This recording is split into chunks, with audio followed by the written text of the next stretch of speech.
Mossad के एक agent के पकड़े जाने का दावा किया गया है। 200 किलो विस्फोटक भी जब्त किया गया है। ट्रक से 23 ड्रोन लॉन्चर बरामद किए गए हैं। मोसाद यानी कि इजराइल की वो सीक्रेट एजेंसी जो इजराइल के इंटरनल अंडरकवर बहुत मजबूती के साथ विश्व भर में काम करती है और उसके एक एजेंट के पकड़े जाने का दावा किया गया है। 200 किलो विस्फोटक के साथ ही साथ वो तमाम सामान बरामद किए गए हैं उसके पास से। और ये तस्वीर जो हम लगातार आपको दिखा रहे हैं, मोसाद के एजेंट पकड़े जाने का दावा किया गया है। ट्रक से 23 ड्रोन और रॉकेट लॉन्चर भी बरामद किए गए हैं। सबसे पहले तस्वीर हम आप तक पहुंचा रहे हैं जिस मोसाद के एजेंट के पकड़े जाने का दावा किया गया है ईरान की तरफ से, वो तस्वीर आप देखिए। ईरान ने यह दावा किया है कि उसने मोसाद के एक एजेंट को पकड़ा हुआ है, बंधक बनाया है। उसके पास से 200 किलो विस्फोटक और साथ ही रॉकेट लॉन्चर बरामद किया गया है। तो वहीं चलिए आगे बढ़ेंगे। इजरायली हमले में ईरान के 3 बड़े कमांडर ढेर हुए हैं। ईरान रेवोल्यूशनरी गार्ड के इंटेलिजेंस चीफ की मौत हुई है। इंटेलिजेंस चीफ मोहम्मद काज़मी को मार गिराया गया है। डिप्टी चीफ हसन मौकिक और एक और कमांडर ढेर हुआ है। ईरान ने भी इन अफसरों के मौत की अब पुष्टि कर दी है। यानी कि जिन दावों को इजराइल पिछले कुछ घंटों से लगातार कर रहा था, अब ईरान की तरफ से पुष्टि कर दी गई है कि उनके ये 2 कमांडर जो हैं वो इजराइल के इस हमले में मारे गए हैं। ये वो 2 तस्वीरें इन दोनों कमांडरों की हम आपको दिखा रहे हैं जिनकी मौत की पुष्टि अब खुद ईरान की तरफ से कर दी गई है।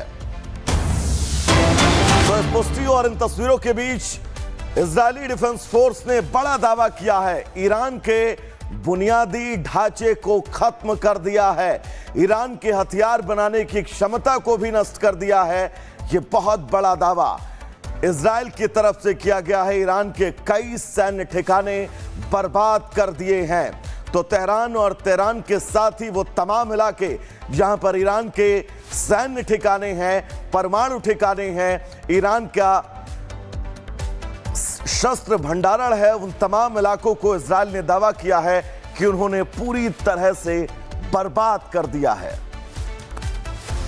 तो चलिए इस बीच एक और अहम खबर आपको बता दें। ईरान पर इजराइल का ताबड़तोड़ हमला जारी है। हमले के साथ कई लोगों में डर है। अब स्थानीय लोग पलायन कर रहे हैं। सड़कों पर लंबा ट्रैफिक जाम लगा हुआ है क्योंकि इजराइल भी ईरान के उन तमाम इलाकों को तेहरान राजधानी समेत निशाना बना रहा है जहां से ईरान को बैकफुट पर ढकेला जा सके। और यह तस्वीर उस बात की जीवंत गवाही देती हुई, सड़कों पर लगा ये लंबा जाम यूं ही नहीं है। ये लोग अब तेहरान को छोड़कर सुरक्षित ठिकानों पर जाने की कवायद में जुट गए हैं अपनी जिंदगी और अपनी जान को बचाने के लिए। इन्हीं में से तमाम लोग जिनको हमने दिखाया भी था कि तेहरान में जब इजराइल पर ईरान ने हमला बोला था उसके बाद सड़कों पर उतरकर जश्न मना रहे थे। लेकिन अब जब इजराइल ने राजधानी तेहरान में विध्वंस की वो इबारत लिखने की शुरुआत कर दी है जिस इबारत के आगे सिर्फ तबाही है, उसके बाद ये तस्वीर। एक और बड़ी खबर इस बीच, ईरान का मिसाइल रामल्ला के करीब गिरा है। तो ये बड़ी खबर आपको बता दें, बैलिस्टिक मिसाइल के छर्रे जिनसे आग लग गई, कई घरों को नुकसान पहुंचा है। तो रामल्ला इलाके में बैलिस्टिक मिसाइल गिरी, ब्लास्ट हुई, छर्रा निकला और उस छर्रे के चलते इस पूरे इलाके में आग लग गई है। ये बड़ी तस्वीर, बड़ी खबर रामल्ला इलाके की। रामल्ला में आप देख सकते हैं बैलिस्टिक मिसाइल के जरिए ईरान ने हमला बोला और इस हमले के बाद जिस जगह पर यह मिसाइल गिरी और ब्लास्ट हुई, इसके छर्रे ब्रस्ट होकर निकले और उसके बाद इस पूरे इलाके में सिर्फ तबाही का मंजर। ये तबाही का मंजर कहां तक जाएगा, ये तबाही के हालात इन दोनों देशों को किस दिशा में लेकर जाएंगे, ये जवाब शायद अब भविष्य के गर्त में ही छिपा है। और ये 4 तस्वीरें देखिए, बैटियाम में तबाही का मंजर इस वक्त नजर आ रहा है। तेल अवीव में भी तबाही की तस्वीरें देखी जा रही हैं। मिसाइलों के जरिए इन तमाम इलाकों को सीधा निशाना बनाया जा रहा है और कोशिश यही है कि इन इलाकों में जबरदस्त तबाही और ड्रोन का भी इस्तेमाल इन हमलों में किया जा रहा है। दरअसल इजराइल के ईरान पर हमले के साथ ही अब वर्ल्ड वॉर की भी आशंका बहुत ज्यादा बढ़ती हुई जा रही है और मिडिल ईस्ट के लिए अगले 60 घंटे, जी हां 60 घंटे बहुत अहम है। ईरान पर भीषण बमबारी हो रही है तो ईरान के हमलों से इजराइल के कई शहर खंडहर में बदलते जा रहे हैं। लेकिन सवाल ये कि क्या वर्ल्ड वॉर शुरू होने वाला है? बहुत ध्यान से रिपोर्ट देखिएगा।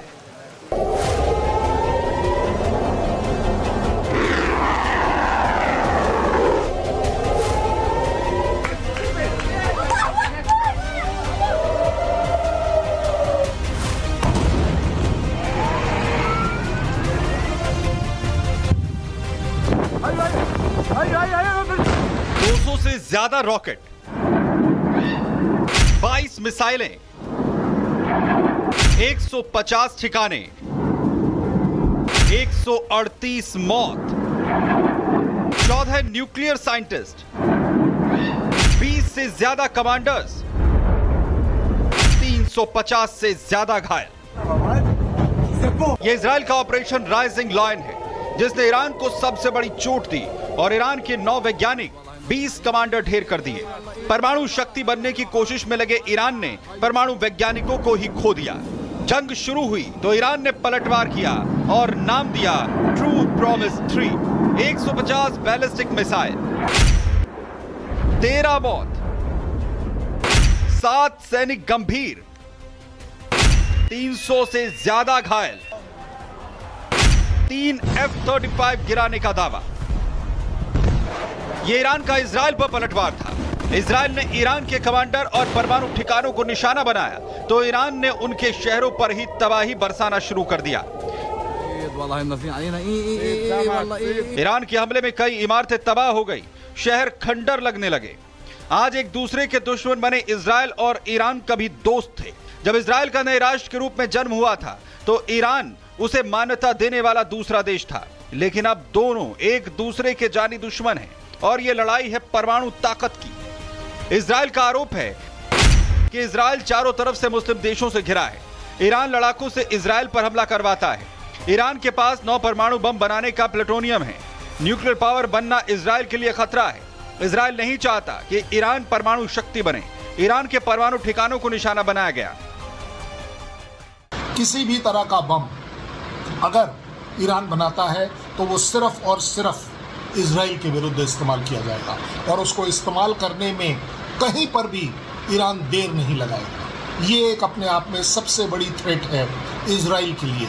दुनिया के लिए थ्रेट ऑब्वियसली बन जाती है कि अगर किसी भी तरह की स्ट्राइक इजराइल के ऊपर न्यूक्लियर होगी तो ये एक न्यूक्लियर होलोकास्ट में बदलेगा, न्यूक्लियर रिटेलिएशन में बदलेगा और उसका खामियाजा पूरी दुनिया को भुगतना पड़ेगा। कुछ महीनों पहले ही ईरान ने अमेरिका के साथ परमाणु समझौता किया था, लेकिन इजराइल के हमले के बाद उसने समझौता रद्द किया तो अमेरिका भी उसके खिलाफ हो गया और उसको धमकी दे रहा है। फिलहाल इजराइल और ईरान में महायुद्ध का अंत नहीं होने वाला है।